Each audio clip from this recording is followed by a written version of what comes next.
PJ, what might it look like if we needed to sort out an issue that we're having with an RV? You know, one that we own, something like that. Let's say, you know, even the best of RVs out there, they're going to have things that break or go wrong or just aging components. It's going to happen. So what do you do? Whether it be brand new to you, or you've been loving this RV for years, what do you do? Where do you start? What's the process going to be?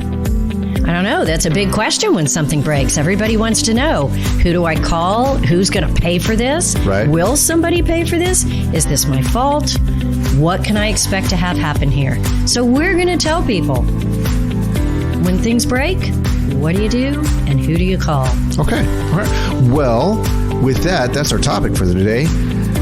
Welcome to the RV Small Talk podcast, where we talk about lightweight trailers, truck campers, and the people, places, and adventures that go right along with them. We are your hosts from Princess Craft RV. I'm Clint. I'm PJ, and Lindsay is not with us today. We're going to miss a very real component of this podcast without her. I know. It's always just one notch down in the fun factor. Maybe when two. Lindsay isn't Right, here. Yeah. right. Well, we're just going to have to be more lively than usual, Clint. Okay. Are you up to it? No, this is the end of the day. Okay. Well, nothing like honesty, right? Oh, we'll try our best anyway. So everybody, don't forget that you can check out the show notes for these episodes and other episodes in general at rvsmalltalk.com. You can join us at Facebook. Just look up RV Small Talk. We are there. We have a page, but we also have a community group you can join up with. We're also on YouTube. So check out their channel. And if you are on either of those places, or better yet, both of those places, you can join us on Fridays, because at 12 o'clock or 12:30 on Fridays, that makes no sense, but we're going to leave it. Well, we used to call it Noon Live, and now we just call it Friday Live. Right. Because everybody wanted 12:30. Sure. So there you have it. So there we are. We are live on video on Facebook and on YouTube. So feel free to join us there, because why not? You can ask us questions directly. We can respond to them in real time. And we can sometimes have a whole lot of fun, or you can bewilder us. So we like it all.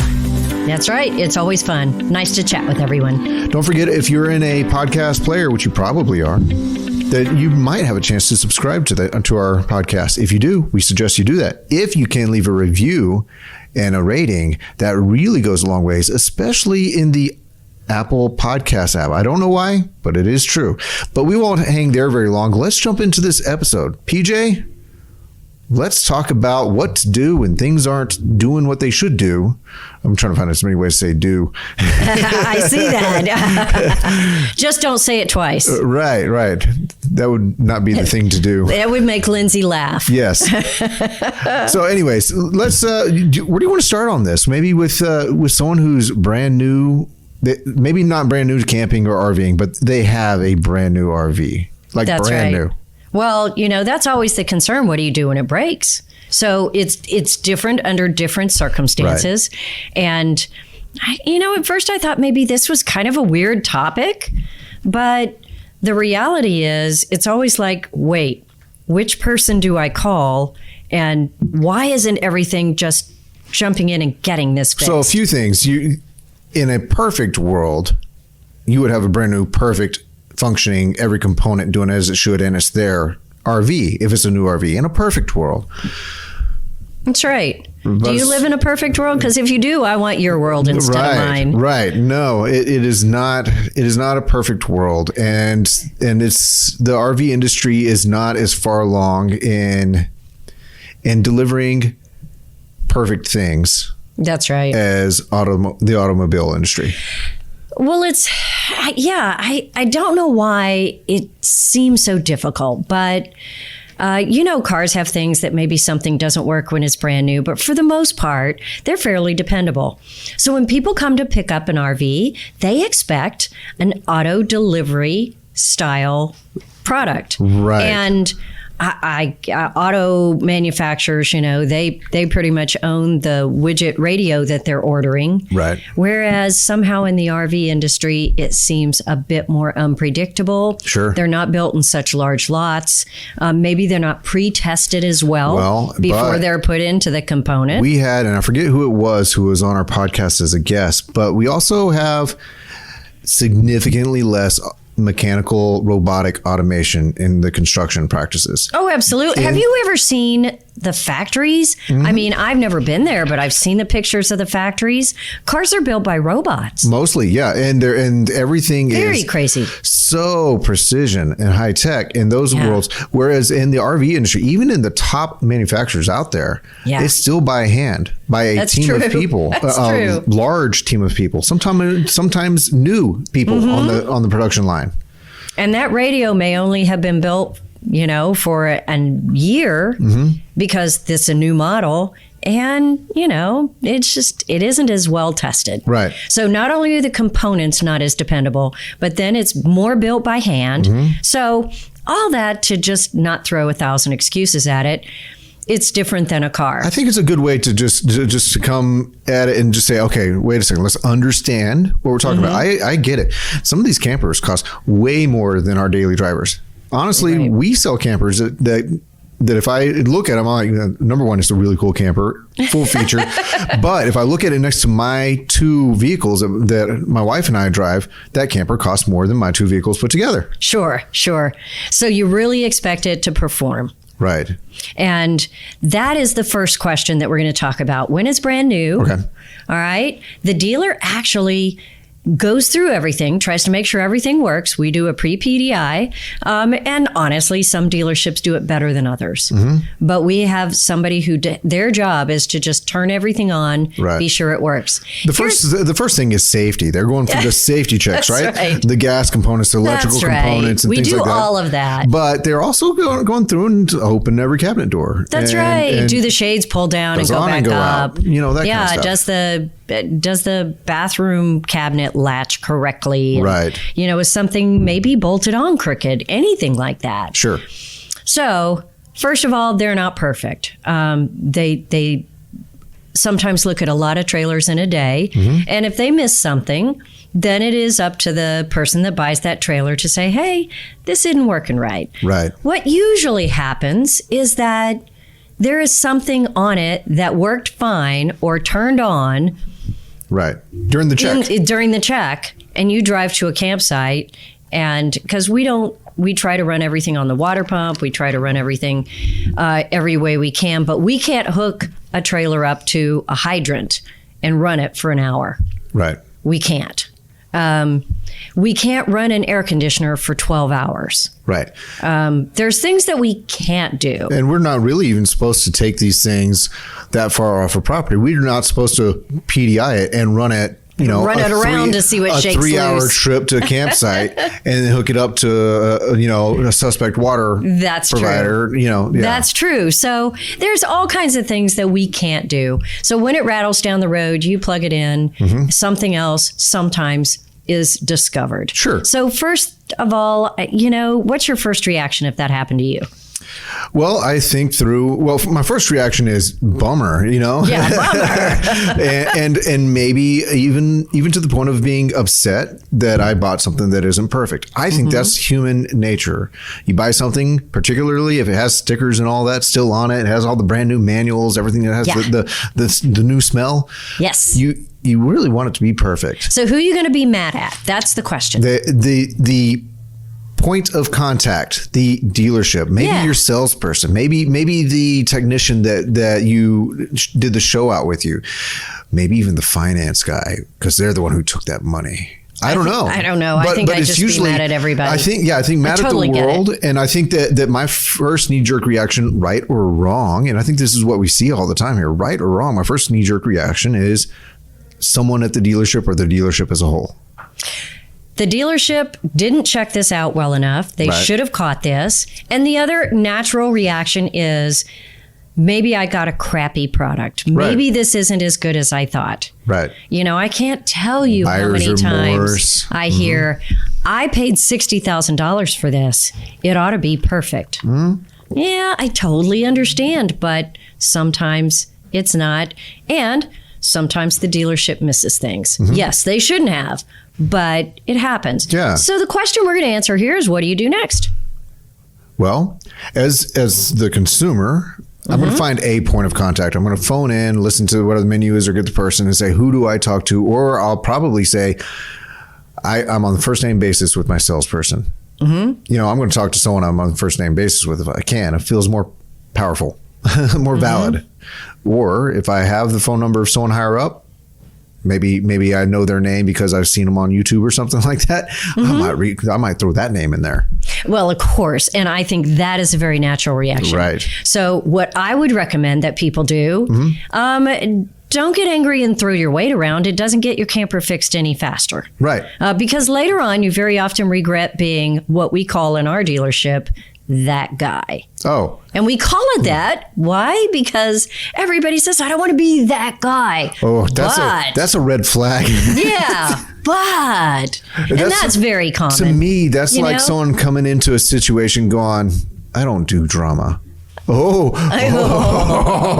you are drama. But you do. It is so funny. Yeah. So, I understand where they're coming from. But the right thing to do is, and a reaction is either to call somebody higher up or call your salesperson. The right thing to do, even if it's brand new, is call their service department. Okay. Call the dealership service department. Here's my name. Here's the trailer. I picked it up on such and such a date. Here's the problem that I have. Why call the service department? Number one, they're going to understand better what the problem is. Okay. Number two, it might be operator error. Right. And they might be able and to. And they will be the person who will see that the best. Right.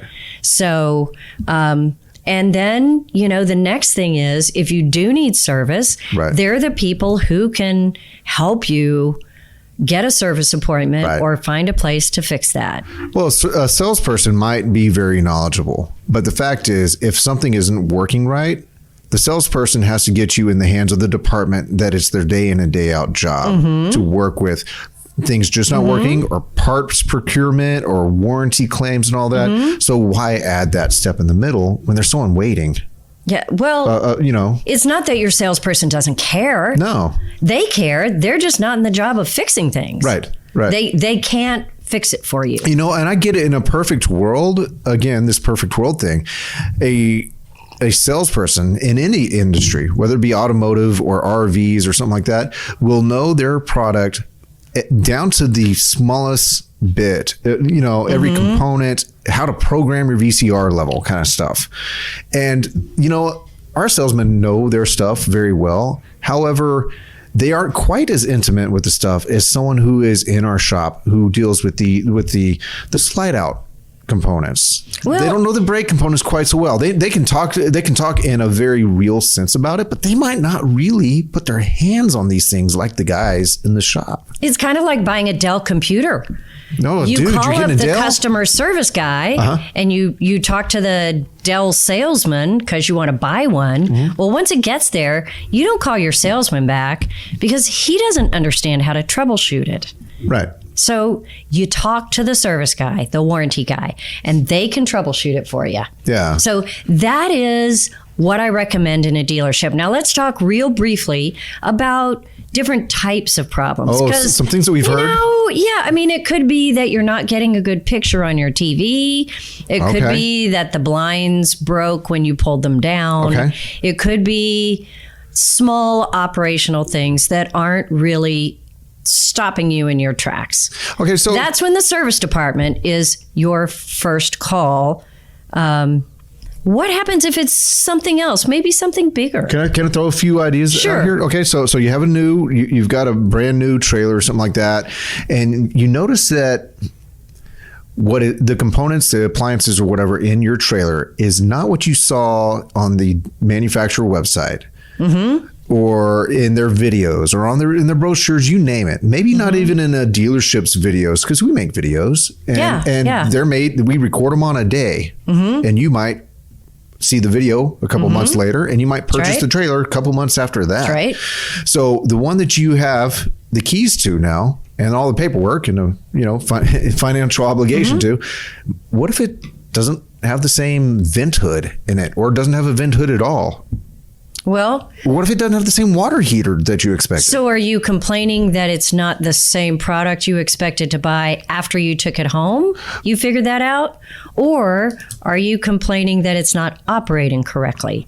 I think I'm starting with the equipment. It just isn't the same as what was supposedly advertised. Well, if the equipment isn't the same, okay. As what your eyes saw somewhere. As what you saw online somewhere. Right. Okay. Well, manufacturers change all the time. It doesn't have to be mid-year. So things will move. They will migrate. They will figure out a problem and they'll fix it right there on the run. Right. Or they found that something is not operating as well as it could. So they move it. Okay. Okay.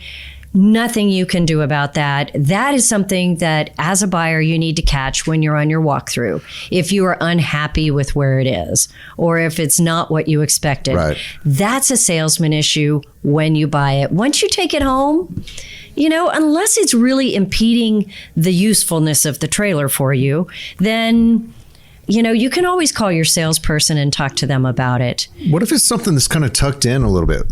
A water heater. Okay. What if the water heater is different? What if the way the water heater is maintained isn't what you thought was the case? Well, anything like that is not what you expected is always a salesman issue. Okay. Anything that is operational, that is not operating, is a service issue. Okay. So that's the differentiation there. That word.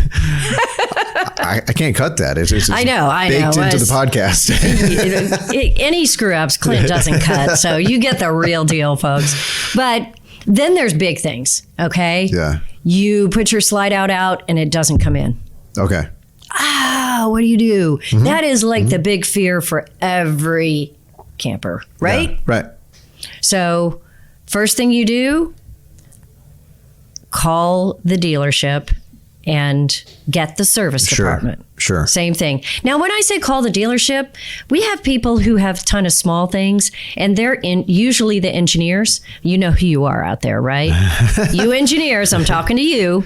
You like to write a very long email. Right. Bulleted list. Yes, prioritize bulleted list. Absolutely. In all the events relating to, and then 20 pictures with red circles, arrows, and explanations below each one. Right. You know what? It's overkill, but it's super helpful. Sure. Because the next thing that service is going to ask you to do, or that I'm going to recommend either way, is take a picture. Take a picture of it. Because it might change when you rattle down the road again. Yep. And if you take a picture or a video, we can see exactly what's happening with the trailer. And I recommend that whether you just bought it or you've had it 10 years. Yeah. Get a picture and a video. When you have a car wreck, that's what the insurance company will tell you to do. Take and a another picture. thing that they'll do that we recommend is not just a close-up picture of the component, but a close, a near, and a far. Yes. So that sounds so silly to say. I know, but it's context. But we get these pictures and it's like, okay, I see a little bump in that line, but I can't tell at all what I'm looking at. Right. And so it really helps us to get the context so that we can understand what we're working with and help you better. And again, That's we're dealing all with it is. manufacturers that sometimes change a component mid-run. So we don't know if we're talking a 2014 or 2014 and a half trailer where a component has changed. So this really helps. Exactly. What if you get out there and your microwave doesn't work? So some people, they're going to call up that microwave company. Right. Or they're going to call up the manufacturer. Right. Right? Or they're just going to call up the dealership. So what are they supposed to do? Call the dealership.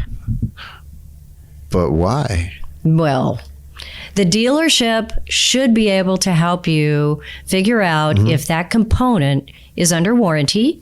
They should be able to file that warranty once they've seen the trailer and diagnosed it. By the way, folks, they can't diagnose it and file a warranty until the trailer has to be in. They have to be able to have their hand on it in person. Man. You can't diagnose over the phone, not even over video. We aren't able to do that. Warranty departments simply at the manufacturer level, or they simply don't accept it. Yeah, and they don't accept it from us, and then they won't pay us, and we've got we ordered you a microwave. It's sitting here, but nobody's going to pay us because we didn't run the right tests on it, or we didn't have the right documentation or pictures or write-up. So a dealership is always going to want to see it because, even if we sold it, we love you guys. We want to take care of you. But we also want to get paid. It's just we got to get paid for it, and so we have to see the trailer. And this is a thing that we've had to kind of train our people on in the past. Is though we might have the heart to help diagnose over the phone. I mean, we want you to be camping, stay camping, and all that. We simply can't really give you the best service unless you heed the warning of it's not a warning. Heed the offer of, hey, bring it in. Yeah. And, we totally get that that's not easy and not always practical. Right. So, But we do our best work if you bring it in. And sometimes we can't do warranty work any other way because you don't want to pay for it and we don't want to pay for it if it's wrong. That's regardless of how long you've had your trailer. If there is a warranty, that's always the bugaboo. Yeah. The dealership has to see it and get it approved. So what happens there? We order parts. We have to order them through the warranty system. But then what? We have to wait. Yeah. And some people say, well, you've got one right out there. Why don't you just grab that one? Right. But then we've got another one down. They don't pay us the labor to take this one out and put that one in. So you're adding a few hours to this repair job that we don't get paid for. And we have a unit down and no guarantees of new stuff coming in. And you get a piece of equipment that's already been installed somewhere else. Right. So it gets all mixed up. The VINs don't match. You could have warranty issues down the line. Yeah, it's just a super bad idea. Absolutely. So that's another thing that comes at us. Okay, so you've had this trailer. It's out of warranty. You have a big problem. So what do? You call the manufacturer of the trailer? Or do you call the manufacturer of the component? We've seen a lot of this with axles. Yes. So Dexter Axle has a problem. You call Dexter. Which might sometimes work out just fine. Sometimes it's even a logistical thing. You might actually be close to their factory. you know, I've seen that before. But for do-it-yourselfers, it can be helpful. It can be, but most of the time I've noticed that, particularly in the online forums like on Facebook and all that, people will be butting their heads against the wall and not getting anywhere. And they'll finally be like, okay, I'll deal with the service center. I know they're backed up, but a service center does have some type of relationship. That's right. With these component companies and the manufacturers of the truck. They have different people that they get to talk to in-house oftentimes. So they might be able to make something go faster. Well, I will honestly say, if you're a serious do-it-yourselfer and you want to put those axles on yourself to save money, call Dexter, see if they'll send them to you. And I'm only using axles as an example. Sure. See if they'll send it to you. But more often than not, they don't have a direct consumer connection there with most of these parts manufacturers. So then what happens is you say, oh no, send it to Princess Craft. Well, we don't have any record. We can't file a warranty. We got nothing but an axle that showed up at our door. And they were like, And then guess what? If the axle isn't the problem, they don't pay us. Yeah. So it's like, okay, well, So you're saying that we've had this happen before where someone has contacted, back to axles, we'll just say axles, contacted an axle company and said, hey, just send it to Princess Craft. An axle just shows up with someone's name on it at Princess Craft. Things just show up here sometimes. So we don't know what's going on. This is our first introduction to the situation, and we have to bring that into our shop so it's not getting rained on and all that. We have to store it, and then we have to find out how to contact you, because who is this? You may not be a customer of ours, or you might. Then we can look you up. And then you're like, I can come in 2 months. So now we're storage. Right. Or the opposite happens, Clint. Sometimes people call us and say, hey, I was told they dropped off my axle yesterday, so I'm going to be in tomorrow for you guys to put it on. And we're like, our techs are already promised for, right now, this is Right now it is, what is it, July 1st? Right. When we're recording this. And I hate to say, we're booking for October. We are. Which means that there are people already on our schedule for all of our techs. And if I hire another tech, I'll have a little more space. But right now, we have promises going that far along. And we're in a situation that every dealership I've heard of is in. Yeah, everybody's trying to hire more techs. Oh, absolutely. It's not that we are, they are, everyone is. Well, and I don't want to whine about all of this. You know, it's maybe I'm just like that other guy saying, I don't want to be that guy. You know, we don't want to whine. We don't want to say we have it so bad because we're so busy. No, we want to help everybody. But it's really tough for us sometimes when people go straight to the builder of whatever little part it is, or the manufacturer, and they get something approved and we're not in on it or in the middle of it. Well, it makes it a little tougher. And let's say back to the axles again. Mm-hmm. It shows up. The guy says, no, I just need some of your guys to help me load it. Well, it's there's a certain responsibility there that we never signed up for and all that. Well, what if the part comes in damaged or wrong? Then they say, can you ship it back for us? Well, what do you... Yeah. Well, now what? But we didn't...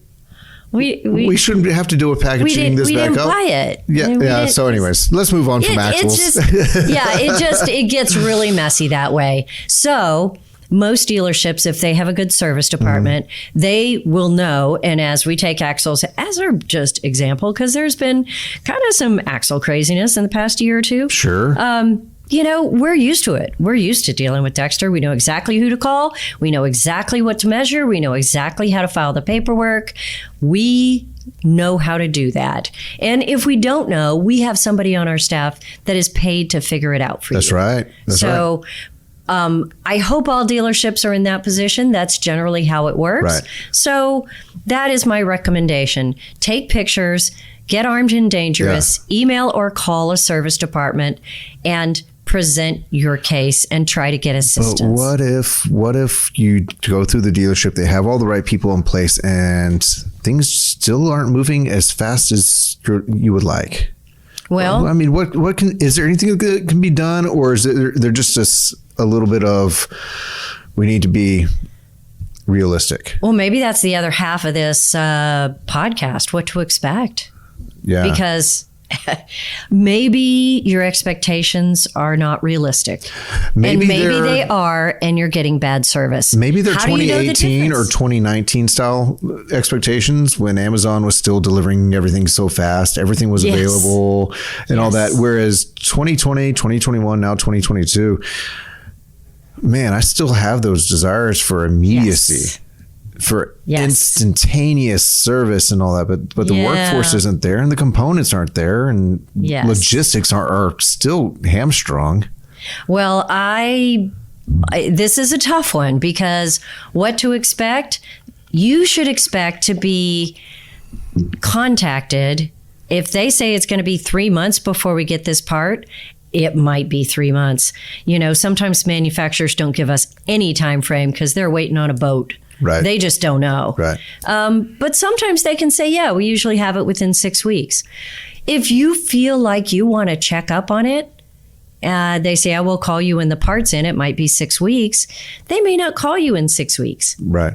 But you could call back in 3 weeks and say, hey, just checking in. Has anything changed? Sure. Just checking in.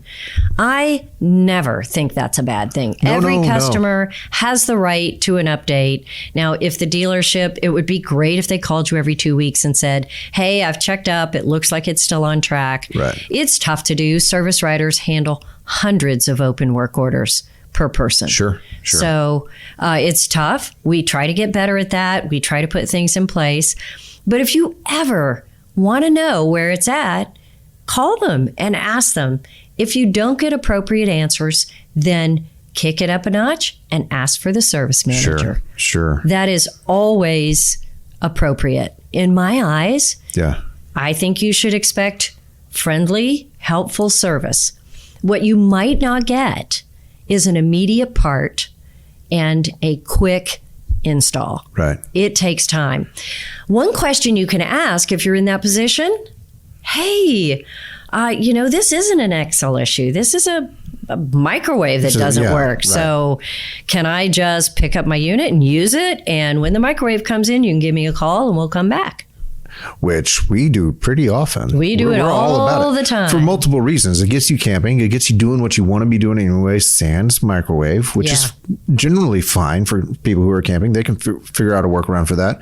Mm-hmm. But it takes some of that pressure off. First off, you're camping, so you feel better about the whole thing, right? Mm-hmm. We feel better because you're not missing a camping season. Right. Nobody wants that. When we can't do anything for you. Right. And we're not going to be complaining about having a little bit extra space behind the shop mm-hmm. that your camper would be occupying. Go camping. If you can go camping, even with a component that we're waiting on not being there, go camping. Mm-hmm.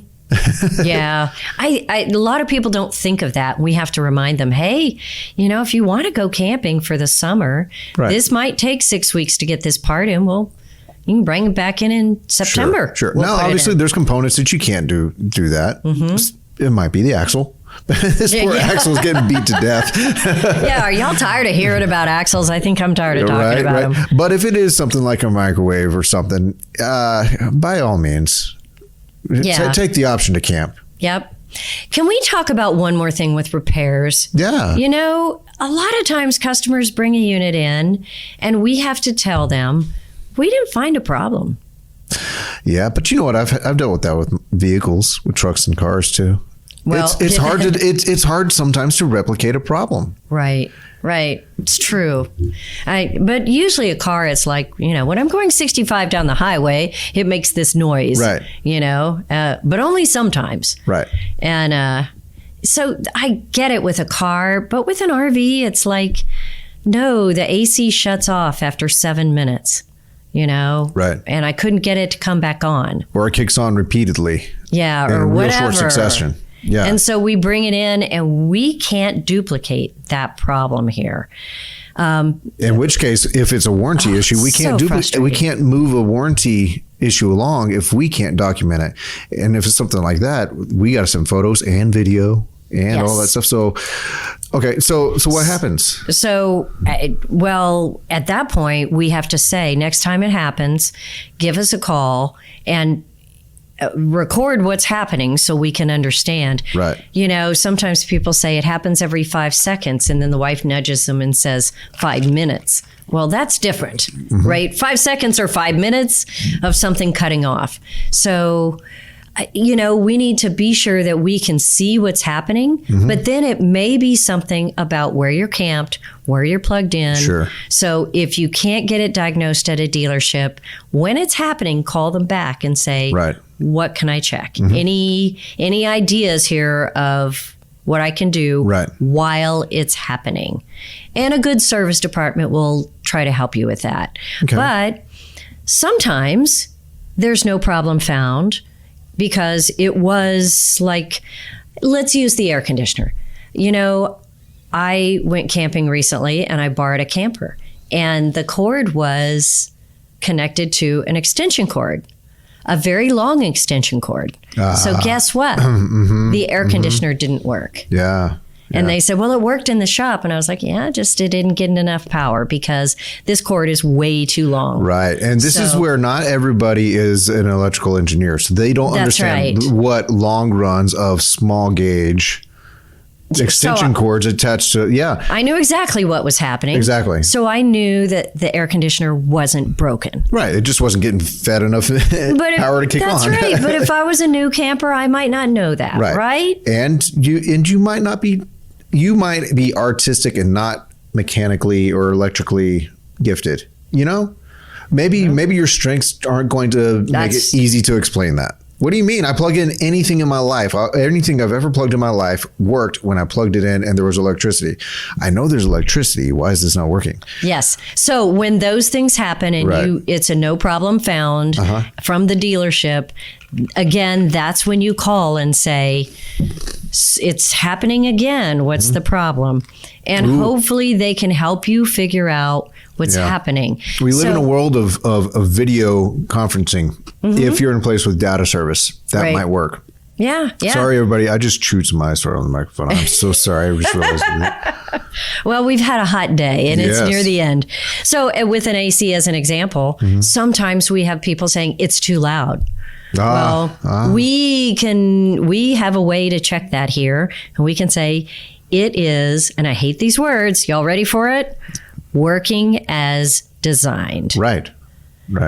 If it's within the manufacturer's specs, there is nothing we can do about it. Correct. I hate that. And then someone but will be it's like, true. Then why would you sell something like this? Well, because these units have loud air conditioners. They do. Air It's conditioners the are like nature a of the window unit. RV air conditioner beast. How many people have window units anymore? We forget how loud they are. Yeah. They're obnoxious. Right. And, another thing with an AC, we're in Texas. It gets pretty stinking hot here. Sure. Right? So they're saying this AC, it just takes forever to cool. Well, if all your windows are open and you don't have a very insulated camper, Right. it might take a long time to cool. The only thing we can do is we can test the air coming out of the air conditioner vent. And if it is 20 degrees below The ambient air outside temperature air, then it's working as designed. Right. That's the best it can do. And let me just say, 20 degrees is about the max you can expect usually out of those things. And so in Texas, when it does hit 110, it's going to be 90 degrees in your trailer. Yes. And that's working as designed. And that is unfortunately one piece to this repair thing. So Right. when you're thinking about things happening in your trailer and it's something that's operating, but maybe not operating up to your standards, then think about that. And you know what? If you want to, and this is just me talking, I'll probably get so much flack for this. Leave your comments. Here comes the flack. But yeah, it is.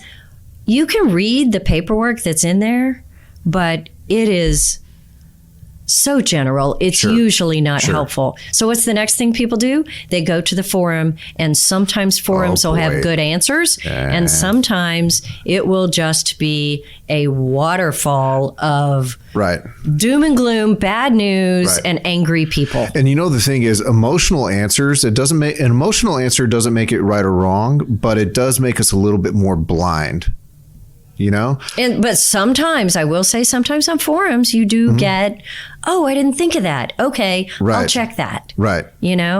Because maybe it is 10 o'clock at night. You can't exactly call a service department.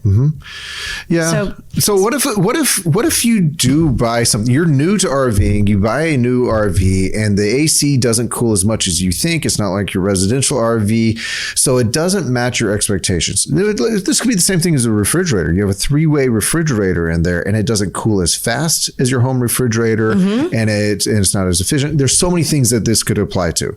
Right. Your equipment doesn't perform as you expect them to. Right.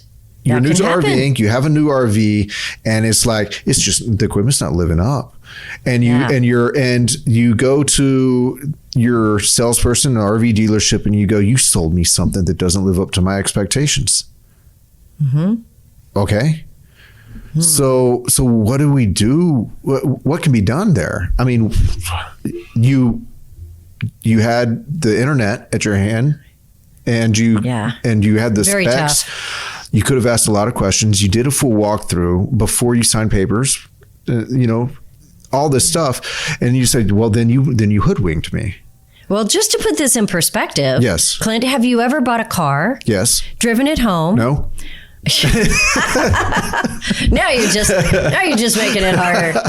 So you buy a car, you drive it home, and 2 months later, you come back and say, "This isn't doing what it should do, and you need to just buy it back from me." Yeah. Why is my Prius not winning races? And actually, Priuses are pretty fast. Why am I not going down? We're so bad at examples. Fire roads and 4-wheel drive trails in my Prius. Why is it not performing like that? I don't know. I don't know what my it would expectations were not right. Now that's pretty extreme what I just gave. Well, but cars just drive. Yeah. I mean, when you're talking about RVs, this is a house. It is. It's a mobile house. It's got a air conditioner. It's got slide outs. You have expectations. All kinds of big pieces that you're need imparting on it from your residential life. Your residential life and your RV life, they are going to be different, and they're actually supposed to be different. Yeah, well, Your air conditioner is not the one that you want them to be so different in, but it's a different system. but most people that I find are disappointed in power. Yeah, The power of yes, it. Yeah. The power coming in, how long they could camp without plugging it in, Yeah. what their 12 volt will run. That is generally the not living up to my expectations. Or if they have several problems, then within a few months, they're like, I have a lemon. Right, just But- sour on the deal. And they may be like 10, which is a lot, but 10 fixable things. But 10 things seems like Yeah. a real big list when it's a new thing. Yeah. Yeah. Sometimes it's hard for us to tell what happened to it, too. Yeah. I've seen units that went out just fine and somehow came back with 10 water leaks. Oh. And I'm like, I'm like, what water source was this hooked up to? yeah, what exactly happened here? Or a slide out that went in and out 15 times here just fine. And then all of a sudden it comes back 2 weeks later and it's somehow crimped. And I'm like, Ooh, what crimped. happened? Yes. And they're like, well, it wasn't there when I bought it.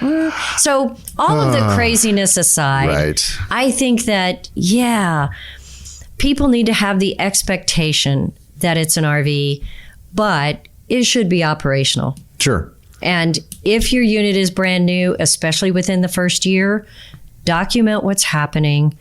Be sure you understand how it's supposed to work, and then call the service department Sure. and ask for help. Right. They should help you. Right. And if they say, "Oh man, there's nothing I can do for you on the phone here. Sounds like you're plugged in correctly. I can't diagnose it any Right. further," bring it in. Now they're not going to sit there and teach you how to diagnose it in 2 hours, through it. But they Right. should be sure that it isn't, to the best of their ability, an operator error. Document the problem, set that appointment, bring it in, and let them help you. If you don't get the attention or the service that you're hoping for, elevate it up and be sure that you understand what they're able to do to help you. Right. So I'm of the mindset when I'm the customer that if my expectations were wrong and my new whatever's I bought doesn't fully meet my expectations, I'm of the mind that that's on me. And that, yes, I would have loved to have understood something better, but I did have the opportunity. I was never forced into buying a car. I was never forced into buying an RV. I had time to think about it, to do my research, to look it over in person, to ask more questions. Maybe I didn't ask enough questions. Maybe I didn't ask the right questions. Maybe I was assuming too much, and maybe the salesperson, because I like to come across as smart, even though I know better. So maybe Everyone does, Clint. Yeah. I'm pretty sure. Maybe I hoodwinked the salesperson to thinking I knew more than I knew. So they felt like they didn't have to provide information that they were pretty certain I knew because I acted the part so good. Well, the reality is all new buyers, there's too much information to soak in, especially if you're not used to RVs. Right. So that's always part of it. Let your service department help you, not your sales department. And then if you've had it for a while and, you've had this trailer for 3 years, then, contact the service department first. If you don't get the answers that you need there or you feel really stuck, you might want to contact the manufacturer or the builder of that component after that. Right. But I always say it's best not to start there. Get connected with a service department because 95% of the time they've seen it before. They know what to do. Right. And then be patient because what to expect about how long it's going to take, man, we've had entire podcasts on that and it could be quick or it could not be. And one more thing, with parts that sometimes take a unreasonable amount of time, even if it's warranty, customers sometimes call the manufacturer and say, look, I've been waiting on this part for 6 weeks. And they say, oh, okay, I'll ship it right out to the dealership tomorrow. And then the customer is so mad at us. Right. But we've been asking for it for 6 weeks. And they're like, no, we're not pulling it off the line. But when there's a really angry customer, they pull it off. I'm not saying don't do that. because sometimes it's effective. But the thing is, it doesn't mean the dealership doesn't mean the doing their dealership job. isn't trying, because there are tons of dealerships looking for that part. Right. And if they shipped them out to everybody, their line would be short. And so it's been this big balancing game. And manufacturers also need a lot of those components to actually build the promised units that they have already promised dealerships or customers or pre-sold. So they're having to balance there too. So maybe you did get really vocal with the manufacturer and got them to pull one, and you think, well, my dealership was lying to me. They didn't get vocal like this. Well, we have real relationships, long-standing relationships. We buy hundreds of trailers and campers. We have to maintain relationships. And we may have 5 more of those parts on order, and they're not going to send us 5. But if you holler, they might send. Well, I don't know. It's a crazy thing. But that doesn't mean that the service department was wronging you. Now everybody's going to be calling the manufacturer and going around their dealer. Oh, we've just created a mess. But no, I will tell you, sometimes it works. Most of the manufacturer personnel that I know of, they're mature enough to know how to respond to that correctly and not to throw their dealerships under the bus. Well, I hope so. Most of them. We have, we can't stay on track with anything. We have rambled all over this map. Sure. So what are your takeaways? I have a trailer. Yeah. It breaks. That's my takeaway is, and this is how I've, I guess, been taking things away for a few years now. Okay. My takeaway on this is stuff happens. Yeah. And I'm dealing with a lot of people, and they're all living very real lives, just like I am. And things may not be as immediate and move as fast as I want them to. But by golly, things can get fixed, or things can be changed somehow. I don't need to be a big bummer about it. And I don't need to ruin everyone else's lives about it. Well, for the most part, we have magnificent customers here, even in service. We do.